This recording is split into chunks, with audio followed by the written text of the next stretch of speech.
China and India began on similar tracks, both vast nations, both railway powerhouses. Yet today, one runs the fastest trains on Earth, the other the busiest. How did China speed decades ahead while India is still catching up? Let's start with the numbers. China now operates around 162,000 kilometers of rail lines, including nearly 47,000 kilometers of high-speed rail. India's total network stands at about 68,500 kilometers, but there is no dedicated high-speed line in service yet. That means China's network is more than twice India's, and its bullet trains connect 80% of major cities, running at 350 kilometers per hour. India's fastest, the Vande Bharat Express, reaches 160 kilometers per hour on shared tracks. The difference is not engineering skill, it's how each country prioritized rail as a national mission. After the 2008 financial crisis, Beijing decided that building rails was the fastest way to build prosperity. Hundreds of billions were channeled into high-speed projects run by state-owned China Railway Group. Within 15 years, China built the world's largest rail network from scratch, linking metropolises and remote regions alike. Trains like the CR400 Fuxing now cruise at 350 kilometers per hour with 99% on-time performance.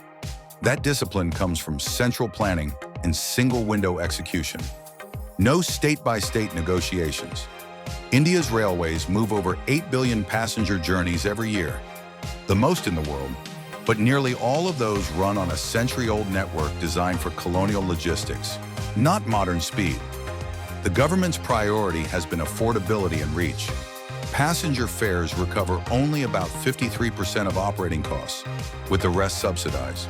That's why the railway's operating ratio hovers around 98%. Barely any margin left for new infrastructure. China imported high-speed technology from Siemens, Alstom, and Kawasaki, then reverse-engineered and improved it.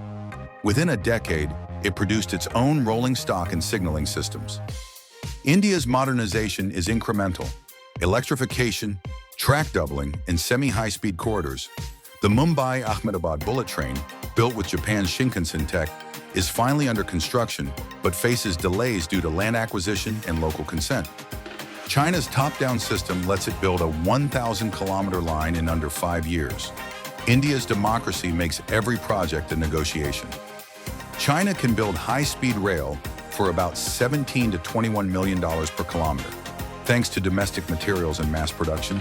In India, estimates for its first bullet line exceed $30 million per kilometer.